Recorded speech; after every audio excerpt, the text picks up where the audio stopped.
series of downs in the back end of that game was embarrassing to me. I can only tell you that as it played out to me, it was a first and goal at the 2. We called 2 plays. We threw a pass. It was incomplete. We feel like we have an advantage in our goal line personnel.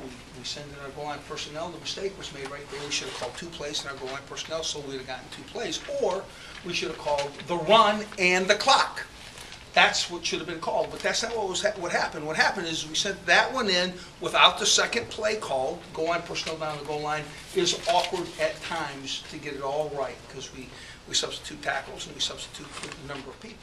We wanted to throw a ball out of a one-back personnel, so we busted our behind to get it substituted, get it called, and then had a very difficult time getting it snapped. The good news is we get it snapped. Okay. The snap goes off of the fingers. It's miserable feeling. Certainly, I'm sick. But with the flag, the reason that they have a difficult time is they got 13 guys on the field because they have substituted against our goal line personnel. We go back to 3 wides. They can't get their guys off the field. Okay, so certainly we would like to have had our plays more organized and comfort of call. That's not what happened. Okay, now. The final play, again, was one of those goal line plays where we felt like we had an advantage. Okay? And our football team is a great group of guys. They're fighting like hell. Okay? I coaches, we got to do the best plan. Best plan. It's difficult, I can tell you, to operate offensively with all the multiple personnel. Maybe we have to reduce the personnel some. That may well help us. Okay? But we're trying to use our talent as it would benefit us. We cannot throw picks. We cannot turn the ball over. We cannot have penalties in key situations. The excesses of mistakes are controlled by the play that we had in the first 4 games.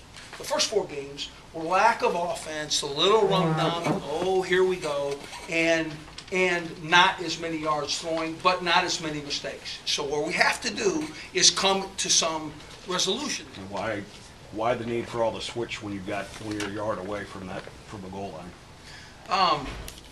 The necessity of the run that we like, as opposed to just a run, or an advantage in play as opposed to just a play, that being the difference. In other words, we felt like we had some advantages.